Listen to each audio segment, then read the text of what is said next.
Mesdames et messieurs, bonsoir et bienvenue à cette émission de On s'en parle. On le reçoit une dernière fois avant les vacances estivales. Alors, mesdames et messieurs, le député du Bloc en Abitibi-Témiscamingue, M. Marc Lemay. M. Lemay, bonsoir. Bonsoir. M. Lemay, on va entrer dans le vif du sujet parce qu'on a beaucoup de questions pour vous.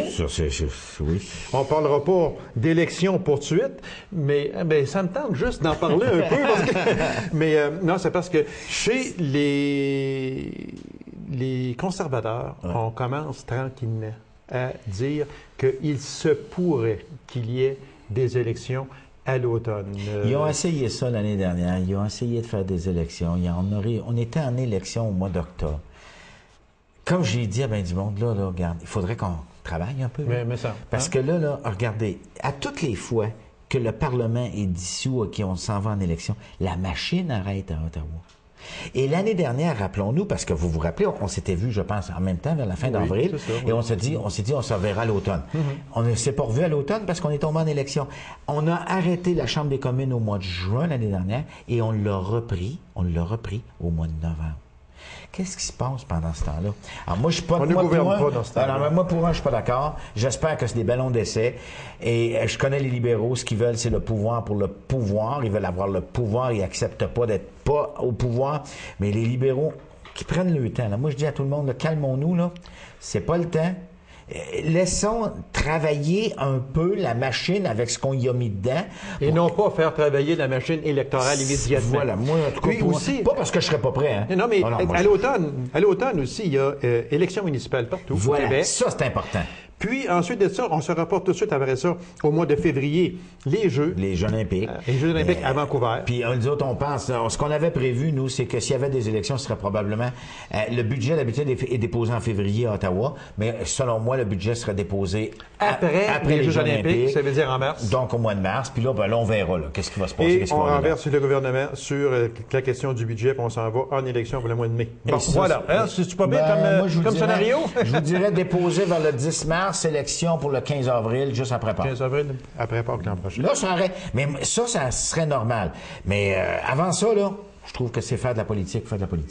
Monsieur Lemay, est-ce que l'avenue de M. Ignatieff va nuire au Bloc québécois? Parce que quand on regarde la popularité du Bloc, on a des chiffres ici qui sont quand même assez éloquents. En 2006, 48 en 2007, 42 en 2008, 38 et en 2009, on parle de 32-33 Vous parlez du Bloc, là? Oui. Vous n'avez pas le dernier sondage? Ben, il est à 42. J'ai toujours bien celui de 2008 puis 2007. Non, mais moi, je peux vous dire que le 10 avril 2009, le dernier sondage mettait le Bloc québécois à 42. Parce que là, il faut faire attention. À travers le Canada, il y en a une réduction au Québec. Puis bon, chez les francophones et les allophones et les anglophones, OK, il y a une différence. Mais au total, on était à 42 les libéraux à 27 les conservateurs à 12 ou 13, nos affaires sont loin. Là. La réponse à votre question, c'est non. Moi, comme j'ai dit à quelqu'un... Le Bloc, depuis plusieurs années, baisse un peu dans non, mais vous m'avez dit ça dans les élections. Mais regardez, M. Lemay... Mais je vais vous dire une chose, on ne choisit pas. Non. Nos adversaires, on les bat. Je comprends, on est majoritaire au Québec depuis... Même si la popularité du Bloc est en perte, on va dire quelque peu pour faire plaisir, est en perte au moment où l'on se parle, avec 49 sièges à Ottawa, est-ce que ça permet une certaine arrogance de votre chef qui se pavane sur les tribunes? Et moi, j'en reviens encore à cette arrogance-là du 8 décembre dernier où les bras en croix, ils imploraient quasiment les gens, il faut repartir la machine souverainiste. Regardez, il faut... Si on veut un jour que le Québec devienne un pays, il faut en parler. Oui, mais là, est-ce que c'est le temps d'en parler? Je pense qu'il y a bien d'autres choses à régler que ça, moi. On peut faire ça en même temps, mais on peut en parler. Moi, j'aime ça en parler, j'aime ça parler de souveraineté. Et la crise économique actuelle... Je pense que ça, c'est pas mal prioritaire. Je vous dis pas que la crise économique actuelle bénéficie à la souveraineté. Je dis qu'il faut en parler. Est-ce qu'on serait... Avec la crise forestière, est-ce que le Québec aurait pas été mieux tout seul? Par rapport à ce qui se passe actuellement en Colombie-Britannique, qui dompe son bois partout aux États-Unis. Il envoie son bois, là. Il se fout de payer des contraventions. Il se fout de payer des taxes. Savez-vous une chose, M. Lemay? Mais c'est ça. Alors, c'est des débats comme ça que ce soit le Bloc québécois ou le Parti québécois, vous êtes en vague un peu dans vos propos, et je le disais à M. Gendron aussi il y a quelques semaines passées, et je vous le dis à vous. Vous semblez vouloir dire que si le Québec était souverain, que la crise serait pas mal moins dure qu'on l'apprend actuellement. Ça, c'est de la foutaise, tout simplement. J'ai jamais dit ça. Si on avait été souverain de la crise forestière, elle aurait été peut-être moins pire, etc. On est en pleine crise. On aurait été capable de la gérer mieux en fonction... Absolument. En fonction des intérêts du Québec, absolument. Ça, je suis convaincu. Je vais vous donner un exemple. Actuellement, en Colombie-Britannique, là, il y a eu une petite bébite qui s'appelait la Pine Beetle, là. Une production, là, ça est en train de manger toute la forêt. Qu'est-ce qu'ils ont fait, la Colombie-Britannique? Ils ont dit qu'il faut couper tous les arbres à thym. Ouais, mais on fait quoi avec les arbres? On le transforme en 2x4 puis on le dompe aux États-Unis. Ouais, oui, mais on va avoir des pénalités. On s'en fout. On aime mieux couper notre bois en Colombie-Britannique. On coupe le bois, on l'envoie, puis on paiera les pénalités. C'est ça, le fameux 10 de plus, là? Ben oui. Alors, imaginez si on n'avait pas ça, là. La crise forestière, c'est sûr, vous avez parfaitement raison, M. Lacasse, elle serait pas mieux. On l'aurait eu pareil dans le fond. La crise forestière, on l'a vu venir depuis quelques années passées. La crise économique aussi. Oui, je veux dire, on est en économique, excusez. On est dedans. Puis, on s'en sortira pas minimum troisième trimestre de 2010. Oh là, on s'arrange comme ça? On s'arrange comme ça. Mais est-ce qu'on serait mieux pour régler les problèmes si le Québec avait toutes ses taxes et tous ses impôts? Moi, je pense que oui. Est-ce que ça serait plus facile? Non. Comme ça, vous n'êtes pas d'accord avec le gouvernement fédéral qui veut injecter, qui en a injecté, qui veut en remettre chez les employés et les usines GM en Ontario? Absolument. Moi, je suis pas d'accord qu'on investisse dans les usines automobiles, OK, si on n'investit pas dans la crise forestière. C'est aussi pire. Et en plus de ça, si GM, qui a fait 85 milliards de déficit, si Chrysler ne modifie pas les véhicules automobiles qu'ils mettent sur le marché, à plus ou moins court terme, ils sont morts. Parce que le monde, ils n'en veulent plus des Suburban. Avec tout le respect, là, ils n'en veulent plus des Suburban. En tout cas, il n'y en a pas beaucoup qui en veulent. Et ils perdent le marché. Des caravanes, là, des grosses caravanes, ils n'en veulent plus. Il faut modifier. Il faut des autos écologiques, des autos qui consomment moins. Et malheureusement, ben regarde, c'est les Japonais qui en ont compris un bout. Les Allemands en ont compris un bon petit bout aussi. Et il faut absolument, et moi ce que je dis, vous voulez investir 2 milliards pour sauver l'industrie automobile? Parfait. Mais vous allez nous en donner pour sauver l'industrie forestière aussi. On demande juste des garanties de prêt, ils veulent pas. On veut juste actuellement, le gros débat, là, puis je vous l'annonce, là, il va y avoir un gros débat. S'il fallait qu'Abitibi-Bowater tombe puis Tembec, il faut garantir les retraites des employés. Oui, parce que ça, c'est excessivement important. Ben voilà. Alors, mais pour revenir à votre question du début, non, moi je suis convaincu que si on était souverain, ça serait pas plus facile. Ça serait difficile, mais au moins on aurait toutes nos taxes, tous nos impôts, on pourrait s'organiser. On repart la cassette des taxes et des impôts. Il n'y a rien d'autre chose, absolument rien d'autre chose qu'on va aller chercher nos taxes et nos impôts. Ben oui. On va parler des ports nationaux, on va parler des chemins de fer, on va parler de la monnaie, on va parler de l'armée, on va parler des on va en mettre en baisse. Oui, mais on ne roulera pas les chemins de fer jusqu'à la frontière. Non, mais on va faire quoi avec? Mais on pourrait leur tourner Mirabel, par exemple. Ça, par exemple, on donnerait.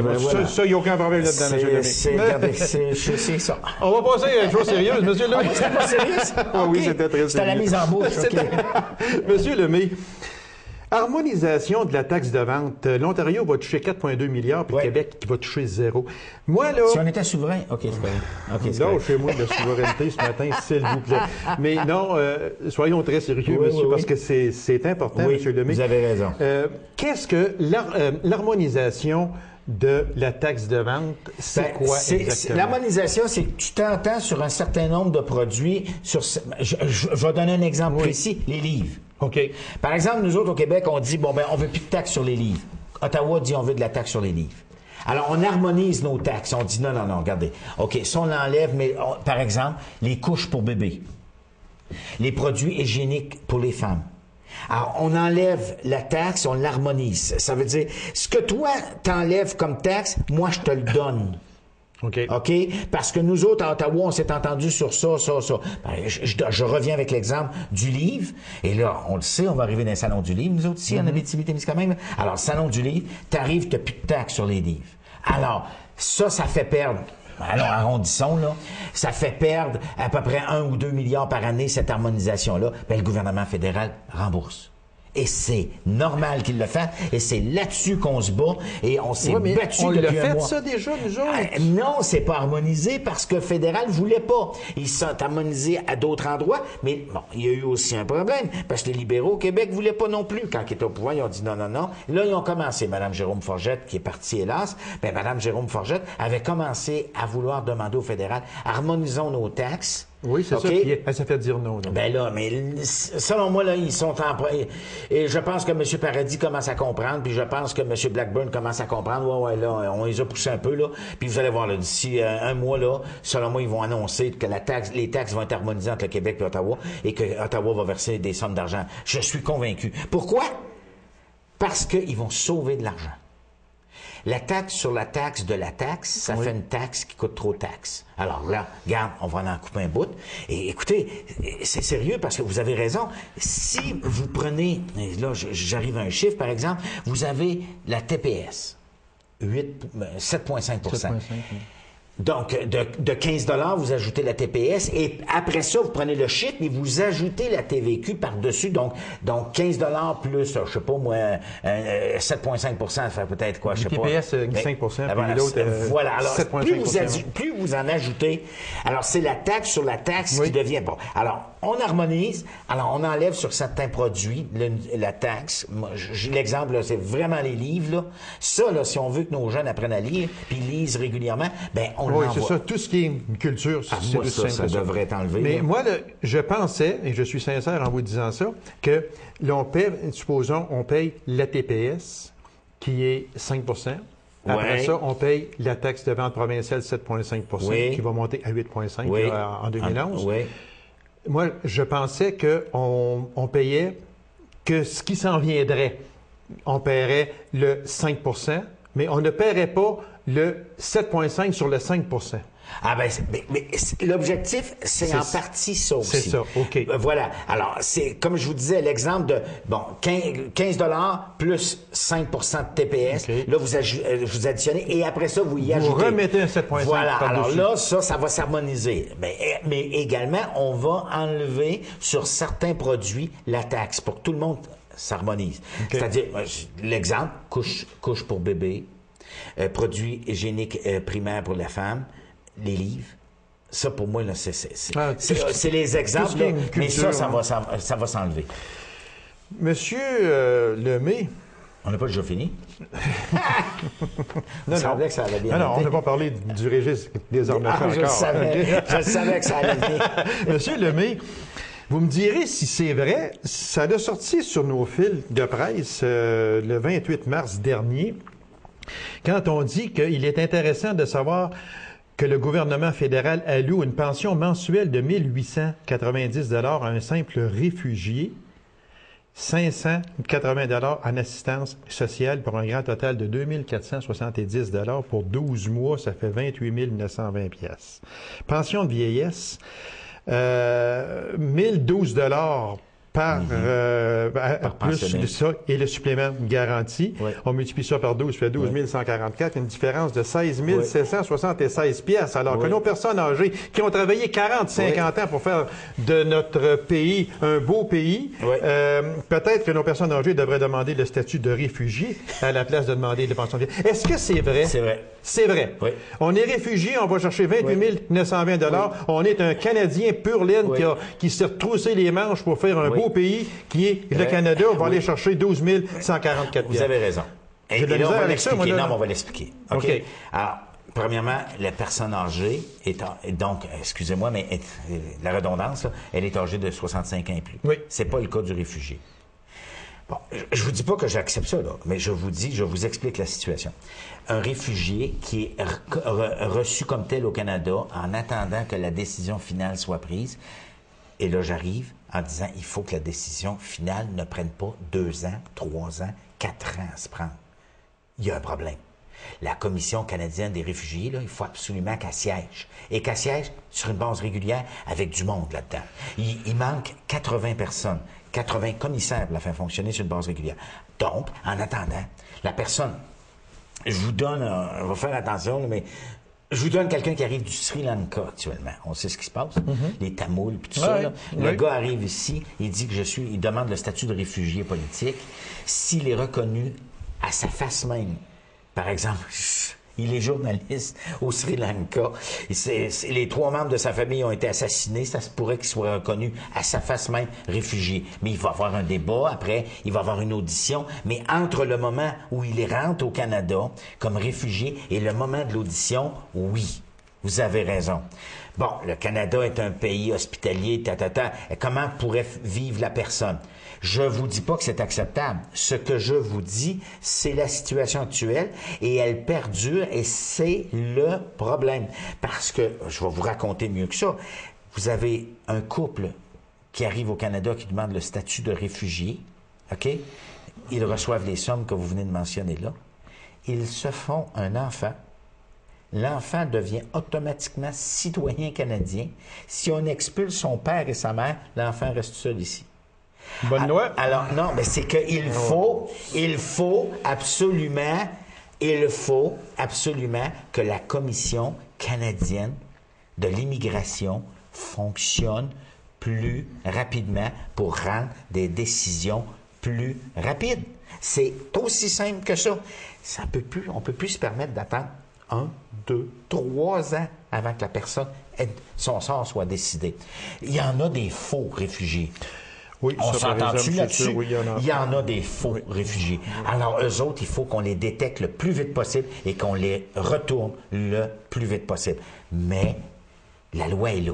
Et vous avez raison de poser la question. Mais moi, j'aime pas le parallèle entre les personnes âgées, parce que les personnes âgées, je trouve pas ça correct, mais vous avez raison qu'elles reçoivent peu par rapport aux réfugiés. C'est sûr, il y a une différence de 16 776 par année. Oubliez pas que nous, on avait dit à plusieurs reprises, et parlons du Bloc dans nos mesures, qu'il fallait qu'on indexe les pensions des personnes âgées, ce qui n'est pas encore fait. Et ça, c'est inacceptable. Je veux dire, puis qu'on augmente, voyons, ça n'a pas de bon sens. Monsieur Lemay, oui. On va parler du registre des armes à feu. Ah, c'est l'émission qui se termine, hein? Non, ça se termine pas. Non, ce soir, il nous reste encore un bon 10-12 minutes pour vous vider le cœur, Monsieur Lemay. Registre des armes à feu. Vote libre sur l'élimination du registre, élimination d'inscrire les armes à feu. Vous étiez contre ce registre-là à un certain moment donné.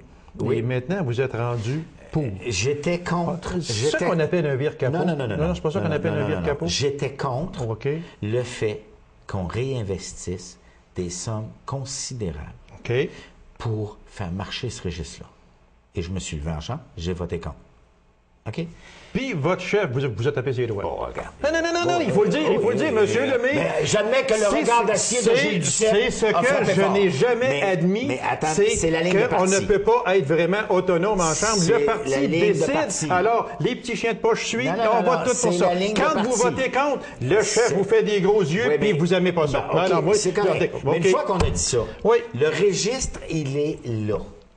Il a coûté 2 millions. On s'en sert beaucoup, 5 000 selon fois vous par dire. jour. Puis 5 000 fois par jour, c'est quoi? Ben, c'est énorme. 5 000 fois par jour. On va faire quoi là-dedans? Je sais qu'est-ce qu'on va faire. On va chercher les AK-47 qui sont inscrits là-dedans. Non, mais regardez. Non, mais je vous leur demande encore une fois de me donner la liste des AK-47 et des armes de poing qui sont là-dedans. Des armes tronçonnées. Les armes de poing, il y en a beaucoup. Je voudrais avoir une liste. Moi, je l'ai demandé. Je l'ai demandé à M. Brien. C'est pas d'hier. Je l'ai demandé à M. Brien, à M. Barrette. Je vous le demande à vous. Je vous le redemande. Je vous l'ai demandé. Je vous le redemande. Le régime, moi, vous n'aurez pas la liste des personnes qui ont un AK-47 enregistré. Non, mais je veux savoir comment est-ce qu'il y en a d'enregistré, par exemple. Ah, ben là, je sais pas s'il y en a. Il ne doit pas en avoir ben. Et moi... Il ne doit pas en avoir ben. Parce que c'est un arme prohibé. Au sens du le petit visage avec des petits sourires. Il ne doit pas en avoir ben. Il n'y en a pas un. C'est pas compliqué. Écoutez, je serais bien surpris. Je serais très surpris qu'il y en ait d'enregistrés. Oui, il pourrait en avoir probablement. Et il pourrait en avoir probablement si l'homme est un collectionneur, si les collectionneurs enregistrés et si ces armes sont enregistrées. Voilà. Moi, selon moi, il y a un AK-47, un Uzi, etc. Voilà. Mais des armes de poing, ça, par exemple, des armes de poing, il y en a en masse d'enregistrés parce que tous les clubs de tir. Les gars, les femmes ont des l'arme de poing du gars qui l'a chez eux pour aller faire un meurtre, je suis pas certain qu'il soit enregistré. Écoutez, le registre des armes à feu, là, y a-tu quelqu'un qui va comprendre ça? Mais j'aimerais ça le comprendre. Je pose des questions, j'ai jamais de réponse, monsieur. Le registre des armes à feu n'empêchera pas quelqu'un de tuer C'est vrai. Bon. Oui, parce que des armes tronçonnées, il n'y en a pas là-dedans. Il y a que 47, il n'y en a pas là-dedans. Non, c'est clair, mais il y a des poignards enregistrés. Bon, je comprends pas. Mais oui, je vous le dis. Il y en a même un qui a enregistré sa série de tournevis et sa tronçonneuse. Ah oui? Regarde. C'est commode, ça, ce registre-là. Il faut pas défaire le registre, là. Non.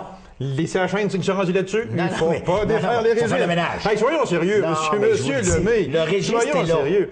La position du bloc, c'est quoi là-dessus? Le registre est là. Il est rendu à 2 milliards. Il a coûté 2 milliards. Il est supposé coûter 2 millions. Ah oui, mais ça, écoutez, c'est pas moi, là. C'est libéraux, là. Regardez. Ah, si on était souverain, on n'aurait pas ça pendant tout c'est vrai. Vous avez parfaitement... Là, vous venez de mettre le doigt dessus. Parce que oui, avant que vous le disiez, disons que j'ai anticipé votre réponse, monsieur. Rappelez-vous, la Sûreté du Québec contrôlait les armes à feu. Oui. Avant que la gang au fédéral décide d'en créer un de toutes pièces. Okay.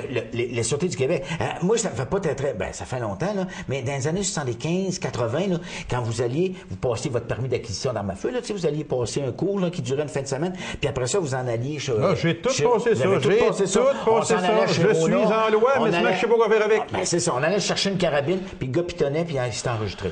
Là, le fédéral a décidé de créer ça. Monsieur Lemay. Mais de là à dire qu'il faut l'abolir, non, il est là. Mais maintenant, il faut enlever... Attendez, il faut enlever les irritants. Et là, il y en a deux.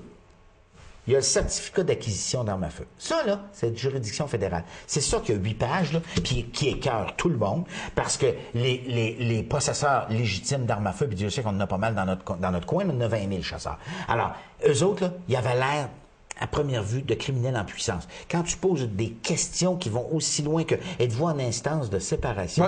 Avez-vous des gardes? Oui, mais ça, je suis d'accord avec vous. Mais ça, c'est le certificat. Attendez, là. Ça, c'est le certificat d'acquisition. Ça, c'est le Québec, ça. Le certificat de possession aussi. OK, mais ça, c'est le certificat d'acquisition d'armes à feu. Mais là, j'ai ça, là. Tout ce que vous parlez, j'ai ça, j'ai tout rempli ça. Ça n'a pas de bon sens. Je suis en loi. Bon, OK, mais le petit papier pour enregistrer ton arme à feu, où ça n'a pas de bon sens, ça n'a pas d'allure. Puis je l'ai dit, puis on est en train de faire les modifications, c'est que, premièrement, c'est en papier. Quand vous mettez ça dans vos poches, êtes-vous déjà à la chasse, vous? Pas mal souvent. Bon. Quand vous promenez dans le bois avec un petit papier comme ça, parce que vous trouvez d'en avoir un, là, puis là, vous promenez avec votre petit papier, puis il pleut, puis petit papier arrive quoi avec? Fini. Alors, nous autres, ce qu'on dit, puis ça, c'est la première chose. La deuxième, c'est, sur le petit papier, là, c'est marqué 12. Tu es supposé avoir enregistré ton 12 COE, là. Tu te promènes avec le papier dans lequel c'est marqué tatouage 3006. Ça n'a pas d'allure non plus. Attendez un peu, M. Lemay. Non, mais on dit ce qu'on veut, nous autres, c'est sur le même papier, en plastique, pareil comme votre permis de conduire. Vous enregistrez, vous mettez la carte à puce, vous mettez toutes les armes. Le gars qui en a 6, ils sont tous Monsieur Lemay, moi, j'ai des armes à feu chez nous. Oui. Parce que je suis un chasseur. Oui. J'ai des armes à feu. Puis je respecte ça. Mes armes à feu sont entièrement enregistrées. J'ai, dans mon dossier chez nous, j'ai des beaux petits stickers, j'ai tout ça, OK? Oui. J'en ai pas un Moses de stickers déposé sur mes armes à feu parce que je sais même pas quoi faire avec. Voilà. Et je pose la question à des gardes-chasse, je pose la question à la Sûreté du Québec, je pose la question à mon député fédéral. Puis ils savent même pas quoi me dire parce qu'ils sont même pas au courant. Est-ce que je suis en loi quand je pars avec mon 12, qui n'est pas tronçonné, un beau gros Frenchie, un beau 12 que je m'en vais au canard avec, mais j'ai pas mon petit sticker gros de même de coller dessus. Ils peuvent-tu venir me saisir mon fusil? Avez-vous votre petit permis, là? Oui. Pour cette arme-là? Ben oui. Le traînez-vous avec vous? Ben oui. Parfait. Permis pas de problème. de possession d'armes à feu. Non, pas je vous parle... Ah, l'autre petit... Pas en tout. Ben là, ça absolument pas. C'est là qu'ils peuvent vous le saisir. Mais pourquoi tu me le dis pas? Mais c'est ça, quand je vous le dis, là... C'est le néant total là-dedans. Mais je suis d'accord avec vous. Je suis... Les chasseurs là-dedans sont en beau Moses. Ils ont raison. Oui, avec raison. J'en ai rencontré plusieurs. Mais est-ce que c'est suffisant pour... scraper le registre, foutre ça dans la rivière, il est là. Comment que ça coûterait, M. Lemay, pour bâtir un registre des armes à feu que l'on n'enregistrerait pas dedans les armes de chasse, les armes d'épaule? Ben oui, mais c'est parce que... pas gros, hein? Ben non, oui, tu aurais tous les revolvers de pointe, tu aurais tous les clubs de chasse, tu aurais... La position du bloc, c'est quoi là-dessus? Ben, c'est que le registre est là, on va le garder. Ah, OK. Le registre est là, on va le garder, mais on va enlever les irritants, par exemple. On va enlever les irritants de là. Ça presse. Vous avez raison dans ce que vous dites, parce que ça n'a pas de bon sens qu'un chasseur risque de perdre son arme. Mais moi, qu'il perde son arme, je suis pas d'accord. Mais je suis encore bien moins d'accord que la personne risque d'avoir un casier judiciaire. Ben, c'est ça qui est grave. Ça n'a pas d'allure. Ça, c'est grave. Ça n'a pas d'allure. Mais parce non, que là, on on vient de se mettre des menottes au point. Puis, non, mais ça n'a pas de bon sens. Le gars qui se promène avec son 12 parce qu'il s'en va dans le fond de son champ, puis il y a des ours, là, il n'y a pas d'affaire à se faire écœurer. Ben, j'espère que non. Mais non, mais on doit mettre un permis avec toutes les armes dedans, tout enregistré. Ils sont tous sur une carte à puce, puis c'est fini. Ça revient quand aux communes, ça? On ne sait pas, parce que là, les conservateurs vont essayer quelque chose. Ils vont probablement pas faire voter le projet de loi privé de Burkrees, là, mais ils vont essayer de passer ça par le Sénat. Le problème, mon cher... Sénat. Ben oui, attendez un Sénat. peu. Attendez un peu, vous allez rire, là. Attendez. Regardez bien quand on parle du Sénat, déjà, c'est drôle. C'est ça, mais regardez bien la game.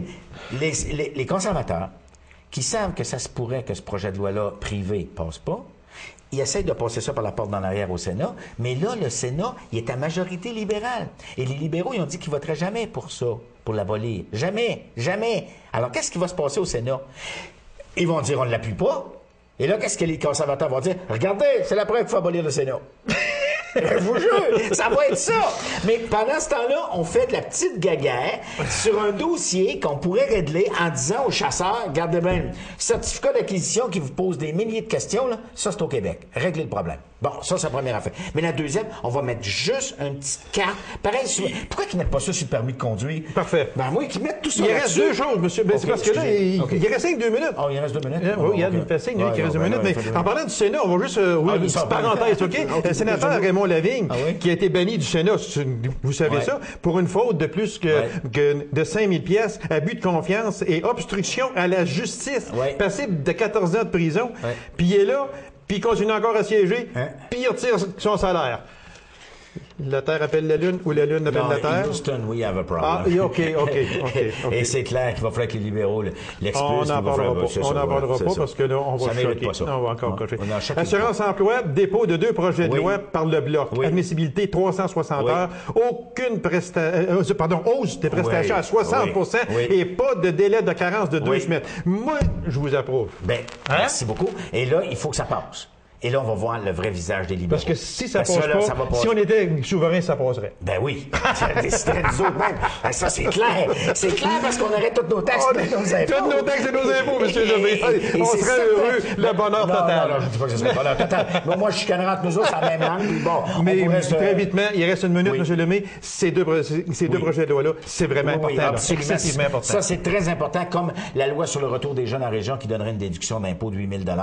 C'est 2 projets de loi qui vont passer la deuxième lecture. Le vote va avoir lieu au cours des, je vous dirais, fin mai, là. Ça, on devrait avoir une bonne idée. Et là, on va voir de quel côté se positionnent les libéraux. Et on pourra s'en parler au retour.